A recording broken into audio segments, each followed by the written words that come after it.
Hello guys, welcome back to our channel. और आ चुके हैं एक और नई वीडियो के साथ। तो आज की वीडियो में होने वाली है बहुत ही ज़्यादा स्पेशल, क्योंकि आज की वीडियो में हम जानेंगे महाभारत के एक ऐसा धर्म योद्धा जिसने चाह कर भी महाभारत के युद्ध में भाग नहीं लिया। जी हाँ दोस्तों, महाभारत एक धर्म युद्ध था, लेकिन फिर भी उसमें बलराम ने हिस्सा क्यों नहीं लिया। तो चलिए गाइस, बताते हैं आज की अपनी इस वीडियो में ऐसा क्यों हुआ। बलराम श्री कृष्ण के बड़े भाई थे और वह श्री कृष्ण को हर फैसले में साथ देते थे।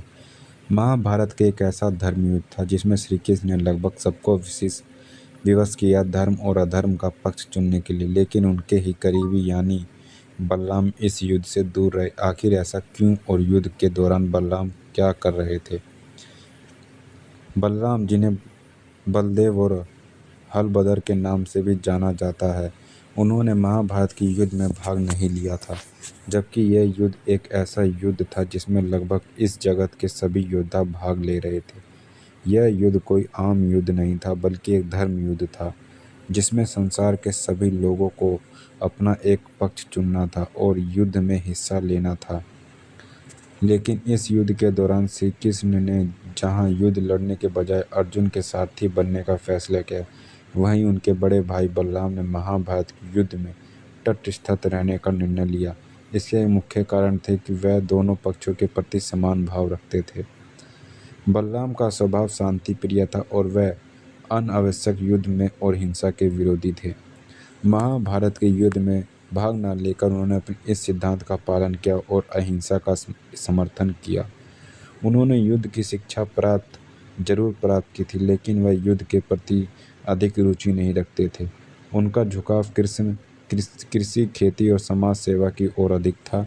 महाभारत के अनुसार बलराम ने सभा में युद्ध का पक्ष न लेते हुए कहा था कि युधिष्ठिर जुए का खेल नहीं जानते थे, जबकि दुर्योधन और शकुनी जुए के खेल में निपुण थे। लेकिन फिर भी युधिष्ठिर अपनी जिद से जुए का खेल खेलते रहे और हारते रहे। उससे भी बड़ी गलती यह थी कि कुछ भी दांव पर लगाने से पहले उन्होंने एक बार भी विचार नहीं किया। तो ये युद्ध उनकी ही मूर्खता और जिद का परिणाम है। पर्यटन का निर्णय क्या था। महाभारत के युद्ध से पहले बलराम ने तीर्थ यात्रा पर जाने का निर्णय किया। उन्होंने युद्ध की भयावहता और विनाश को देखते हुए तीर्थ यात्रा का प्राथमिकता दी। जाने से पहले उन्होंने श्री कृष्ण ने कहा कि भीमसेन और दुर्योधन, ये दोनों ही वीर मेरे शिष्य एवं गदा युद्ध में कौशल हैं।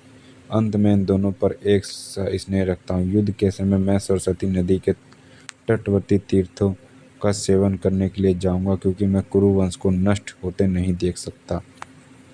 दुर्योधन को से था विशेष स्नेह। बलराम दुर्योधन के गुरु और मित्र थे, जबकि भीम को भी उन्होंने युद्ध कौशल सिखाया था। इसी कारण से बलराम ने युद्ध में भाग लेना उचित नहीं समझा, ताकि वह किसी भी पक्ष को आहित ना करे।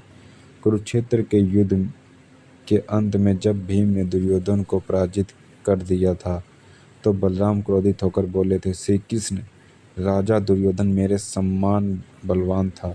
गदा युद्ध में उसका समानता करने वाला कोई नहीं था। यह अन्याय करके केवल दुर्योधन नहीं गिराया गया, बल्कि मेरा भी अपमान किया गया है। ऐसा कहकर महाबली बलराम अपना हल उठाकर भीमसेन की ओर उन्हें मारने दौड़े थे, लेकिन श्री कृष्ण ने भीम को बचा लिया।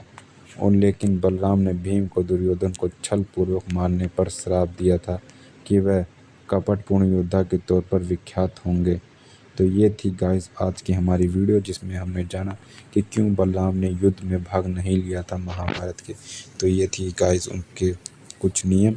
तो उम्मीद करता हूँ गाइस ये वीडियो आपको अच्छी लगी। वीडियो अच्छी लगी तो लाइक करें, चैनल पर नए तो चैनल को सब्सक्राइब करें। तो मिलते हैं गाइस, तब तक नेक्स्ट वीडियो।